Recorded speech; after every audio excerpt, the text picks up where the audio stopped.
प्रथमतः सर्व पत्रकारांचे मनापासून आभार मानतो. थोड्याच कालावधीमध्ये आमच्या फोनद्वारे तुम्ही इथं आमच्यासाठी आल्याबद्दल मनापासून आभार मानतो. मी निलेश मोहन दाभाडे, राष्ट्रवादी काँग्रेस पार्टी कामशेत शहर अध्यक्ष, त्याचबरोबर विद्यमान ग्रामपंचायत सदस्य. गेल्या 17 तारखेला माजी उपसरपंच मुत्ता बाबी यांचा राजीनामा झाल्यानंतर, पदभार रिक्त झाल्यानंतर कालच्या 7 तारखेला बहुसर्वांच्या माध्यमातून अजेंडा काढण्यात आला. इलेक्शन घेण्याची तारीख ठरली.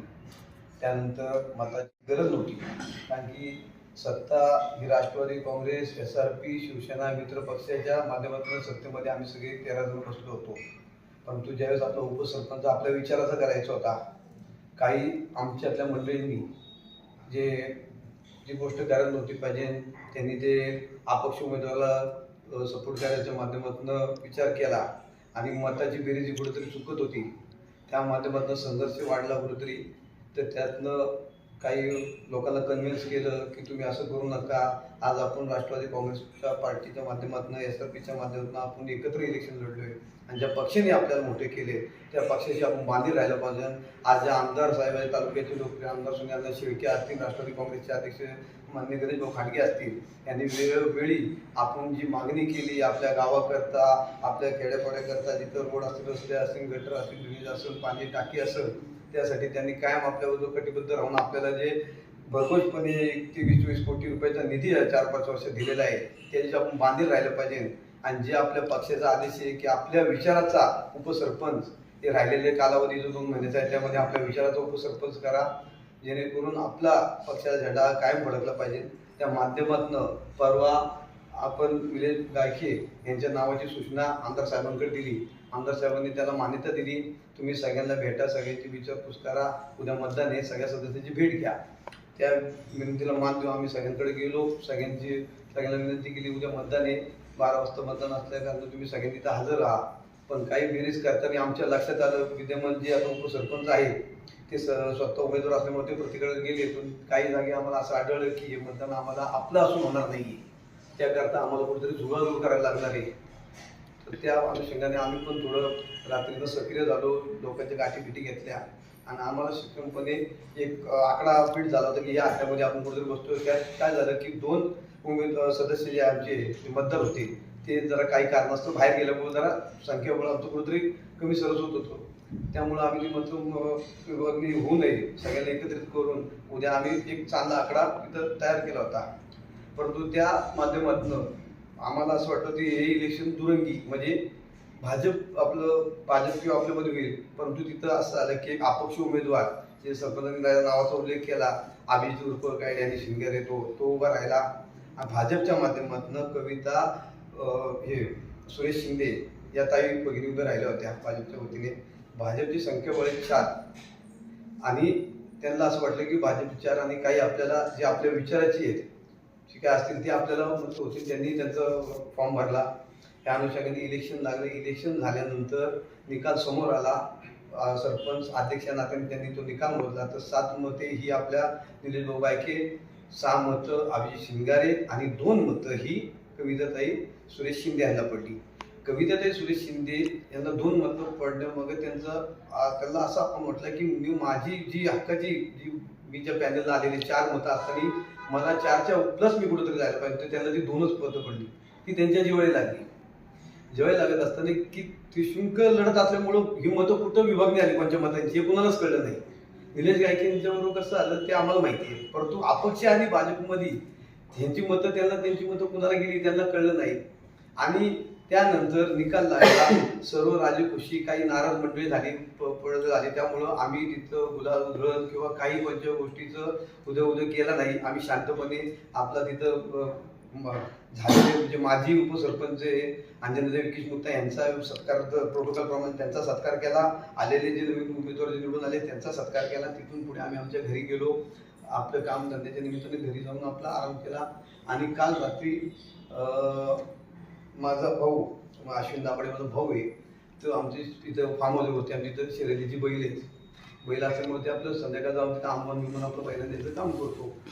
तर त्या वेळेस दुपारच्या वेळेस तो जो मुलगा आहे ज्याने माझ्या जो बाहेर हल्ला केला, ऋषिकेश सुरेश शिंदे, हा विद्यमान जे सदस्य आहेत कविता सुरेश शिंदे यांचा मुलगा आहे तो काल तिथं आमच्या गोठ्यावरती गेला. माझा भाऊ पहिला नामून येतो, माझ्या भावाने त्याला विचारणा केली, मला तू काय काम आहे? तो म्हटलं काहीच नाही, आलोय. पण त्याचाही रेकॉर्ड आम्ही सीसीटीव्ही फुटेज पोलिसांकडे दिलेले आहे. ते मला तो प्रसंग माहीत नव्हता, कारण की विषयच काय नाही. आज 45 वर्ष माझं वय आहे.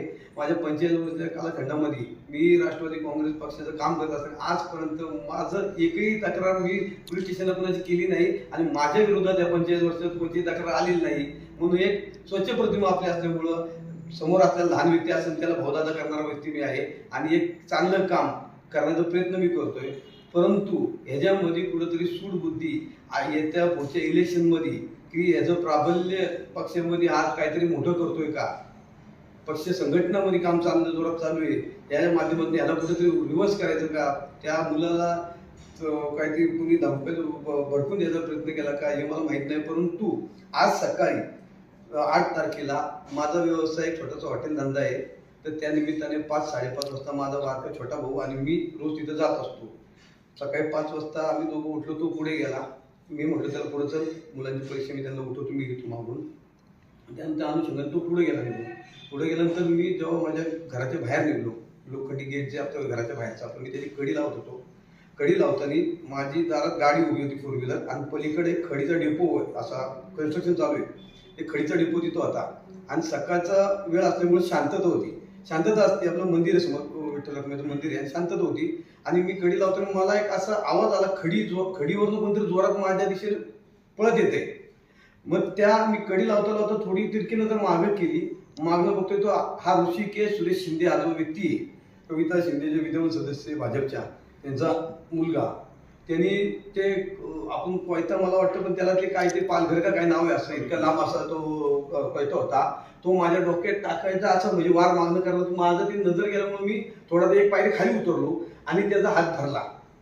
हात धरून झटापटी आली आणि त्या समोर आमचं दरवाजासमोर किचन असल्यामुळे माझी भाऊजी छोट्या भाऊची बायको मुलांचे डबे करत होती, तिने ती घटना पाहिली.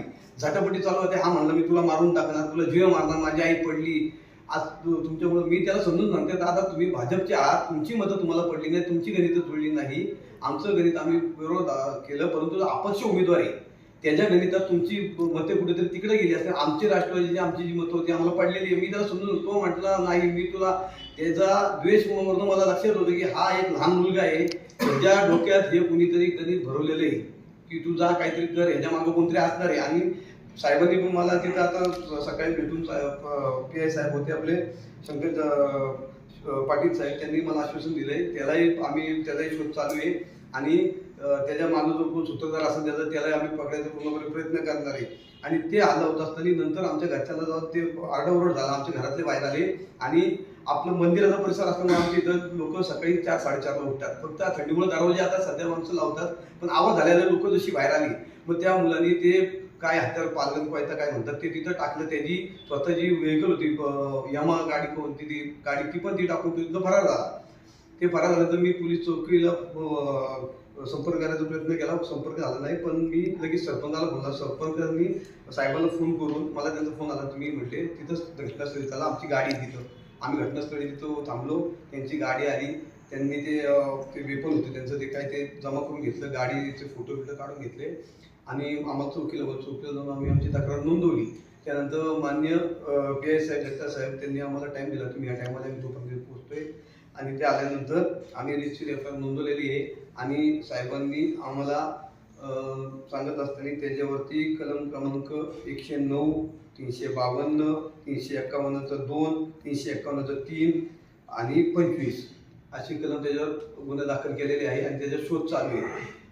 या माध्यमातून मला एकच म्हणायचं आहे की संघर्ष असावा तो राजकीय संघर्ष असावा, मतभेद हे राजकीय असावे. आज तुम्हाला वाटते निलेश दाभडे कुठं त्याचं प्राबल्य या इलेक्शनमध्ये वाढत असेल, त्याला कुठं कमतूर करायचं असेल, संघटनेच्या माध्यमातून तुम्ही चर्चा करा, बाबा तू चुकतोय, तू चुकला आहे तर मला कुठेतरी थांबवा.